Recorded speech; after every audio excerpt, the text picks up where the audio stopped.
প্রতিটি আন্দোলনেরই একটি সূচনা থাকে। কখনো একটি বক্তব্য, কখনো একটি রায়, আবার কখনো হাজারো শিক্ষার্থীর কণ্ঠস্বর ইতিহাসের গতিপথ বদলে দেয়। 2024 সালের জুলাই বাংলাদেশের রাজপথে শুরু হয় এক নতুন অধ্যায়। কিন্তু এই গল্পের সূচনা হয়েছিল তারও আগে, একটি আদালতের রায় থেকে।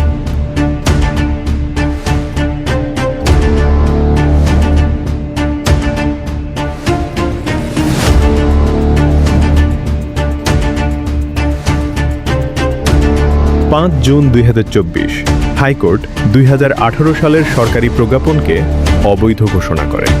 এই রায়ের ফলে সরকারি চাকরিতে কোটা ব্যবস্থা পুনর্বহালের প্রশ্ন সামনে আসে। রায় ঘোষণার পরপরই দেশের বিভিন্ন বিশ্ববিদ্যালয়ে আলোচনা শুরু হয়।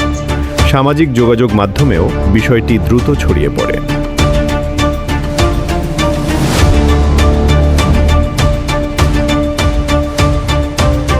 তখন পবিত্র ঈদুল আজহা এবং গ্রীষ্মকালীন ছুটি শুরু হওয়ার কারণে 30 জুন পর্যন্ত সময় বেঁধে দিয়ে সাময়িকভাবে আন্দোলন স্থগিত করেছিলেন আন্দোলনকারীরা। ঈদের ছুটি শেষে শিক্ষার্থীরা ক্যাম্পাসে ফিরে আসে। ঢাকা বিশ্ববিদ্যালয় থেকে শুরু হয় নতুন কর্মসূচি।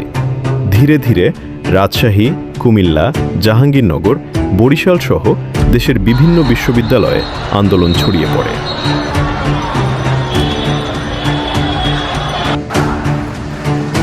দুই দিনের মধ্যেই আন্দোলন আরও সংগঠিত রূপ নিতে থাকে। সমাবেশ, মিছিল, মানববন্ধন সব মিলিয়ে শিক্ষার্থীরা ঘোষণা দেন, দাবি পূরণ না হলে কর্মসূচি আরও বিস্তৃত হবে।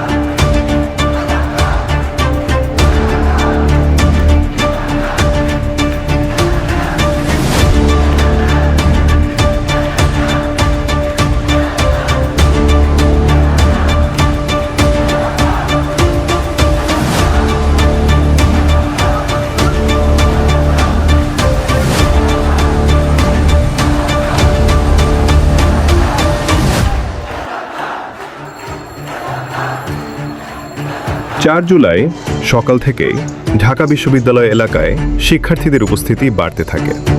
সবার দৃষ্টি ছিল আদালতের কার্যক্রম এবং আন্দোলনের পরবর্তী কর্মসূচির দিকে। অল্প সময়ের মধ্যেই পরিস্থিতি নতুন মোড় নিতে শুরু করে।